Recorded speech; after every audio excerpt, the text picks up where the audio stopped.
то шуруи ба қайдгирии довталабон барои дохил шудан ба донишгоҳҳои мамлакат тариқи маркази миллии тестӣ назди президенти ҷумҳурии тоҷикистон ки рӯзи 2 моҳи март оғоз мегардад камтар аз як моҳ боқӣ мондааст. ин рӯзҳо бошад намояндагони маркази миллии тестӣ дар муассисаҳои таҳсилоти миёнаи умумии шаҳру ноҳияҳои кишвар бо хатмкунандагон ҳамоишҳои омӯзишӣ доир намуда истоданд.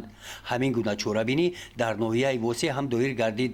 дар ин мулоқоти омӯзишӣ бо хатмкунандагон ва иштироки волидони онҳо ин намояндагон аз фаъолияти босамари маркази миллии тестӣ назди президенти ҷумҳурии тоҷикистон ки имсол аз фаъолияти босамари он 13 сол пур мешавад иттилоъ доданд.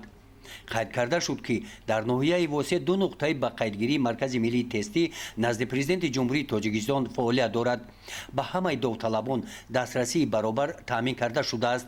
хатмкунандагон имкон доранд ки дар ҷои наздиктарин ба маҳалли зисташон худро ба қайд гиранд. барои таъмини шаффофият ташкили комиссияҳои ҷамъиятӣ ва пахши мустақим аз рафти имтиҳонсупориҳо дар маркази миллии тестӣ маълумот дода шуд.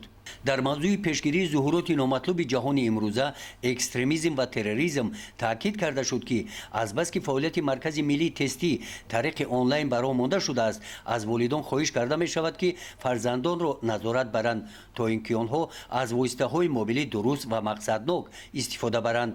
қайд гардид ки таҷрибаи зиёда аз 10-солаи фаъолият шояд дар оянда имтиҳонҳои хатм дар мактабҳои миёна синфҳои 9 ва 11 тариқи марказҳои миллии тестӣ баргузор гарданд.